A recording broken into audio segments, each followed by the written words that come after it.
Presentar este pequeño video disparador.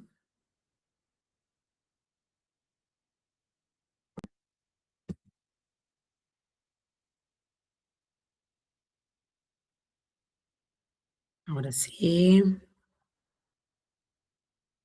Muy bien. Hola a todos y todos formalmente. Bienvenidos a esta primera clase de la unidad 2 de Cultura y Deporte. En nuestra última clase sincrónica, junto al doctor Marino, estuvimos cerrando la unidad 1, analizando el deporte como una construcción social y rastreando de dónde viene el término artes marciales. Hoy vamos a dar un paso más allá.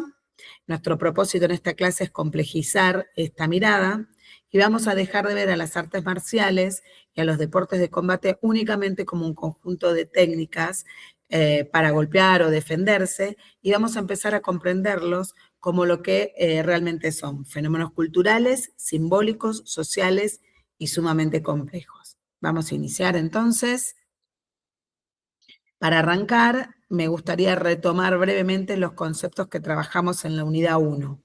Vimos que el deporte no es algo natural o dado desde siempre, sino una construcción histórica y social que, según uno de los autores, Parlevas, con el cual nosotros estuvimos trabajando y vamos a seguir trabajando, se entiende el deporte como una situación motriz que está codificada, institucionalizada y orientada a la competición.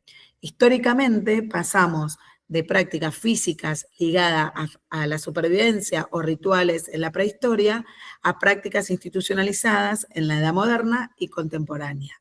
Esto nos lleva al concepto clave de deportivización, del que ya hablamos y por el cual se entiende el proceso social mediante el cual una actividad, como por ejemplo un sistema de combate tradicional para guerra, se adapta, se reglamenta y se convierte en un deporte moderno. Ahora bien, detengámonos a pensar un poco una categoría que usamos todos los días, que es artes marciales.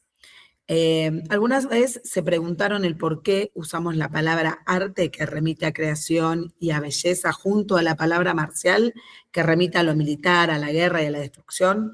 El doctor Marino nos explicó también esto de marcial, que viene del dios de la guerra, en términos de raíces europeas del siglo XVI, pero se popularizó masivamente en los años 60 y 70.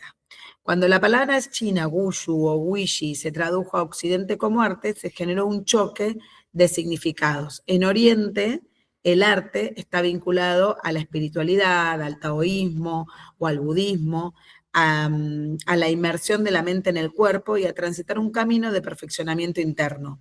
Sin embargo, en Occidente solemos entender arte como estética, creatividad, espectáculo. Esta doble interpretación es fundamental para poder entender cómo miramos hoy a estas disciplinas.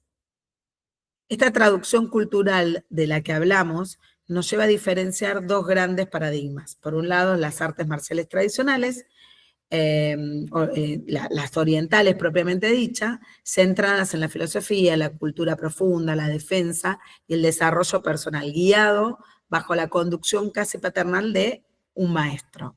Y por otro lado, los deportes de combate, productos de procesos de deportivización. Acá el foco cambia hacia la competición, el reglamento estricto, la organización federativa y el alto rendimiento en muchos de los casos. La figura del maestro cede lugar a la del entrenador, que está apoyado por un equipo interdisciplinario, científico-técnico. Ojo que no son mundos aislados, aunque así están planteados en este slide, sino que dialogan continuamente. Avanzamos en los objetivos de la clase de hoy. Debemos comprender que estas disciplinas son prácticas culturales sumamente complejas. Entrar a un dojo o a un doyan no es solamente para moverse o ir a transpirar, es ingresar a un sistema de símbolos. Los uniformes, que nosotros los llamamos yudogis en el caso del judo o dobok en el caso del taekwondo, por ejemplo, los sistemas de grados y los cinturones, El hecho de entrenar y competir descalzos, las ceremonias del saludo antes y después del combate, todo esto no es meramente decorativo, si bien nosotros lo hacemos con cierta autonomía, son ritos que construyen identidad, sentido de pertenencia y jerarquía. Expresan una cosmovisión del mundo. Al ponernos un cinturón, nos estamos poniendo un pedazo de historia y de cultura sobre el cuerpo. Estamos diciendo qué somos y quiénes somos en ese momento, en ese lugar. Sin embargo, estas prácticas no están tan exentas de prejuicios y conflictos sociales.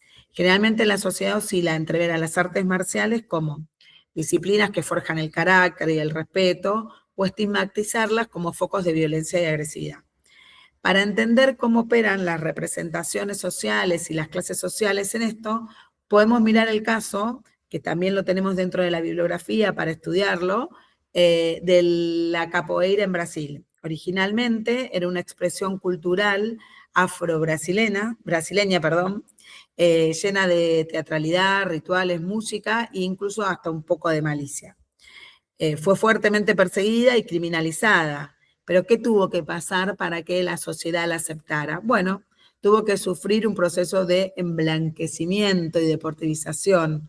Al crear la capoeira regional, se eliminaron rituales, se priorizó la lucha física sobre la danza y comenzaron a practicarla las clases medias y altas, obteniendo así la legitimización del Estado y perdiendo parte de las raíces marginales. Este es un claro ejemplo de cómo el poder y la cultura moldean. Y para cerrar, quiero dejarles unas preguntas como disparadores que nos van a servir para nuestro foro también de esta clase. Al observar cómo una práctica ancestral se adapta a nuestra cultura moderna, me gustaría que piensen qué creen que se gana y qué sienten que se pierde cuando un arte marcial tradicional se convierte en un deporte olímpico o en un espectáculo televisivo. Además, desde su propia experiencia, yo los invito a que piensen qué prejuicios sociales identifican hoy en los practicantes de deportes de combate. Los invito a llevar estas reflexiones al foro semanal y recuerden basar sus aportes en la bibliografía de la unidad 2. Así que muchas gracias por estos minutos y nos seguimos leyendo en el aula virtual. Hasta luego. Vamos a dejar de compartir.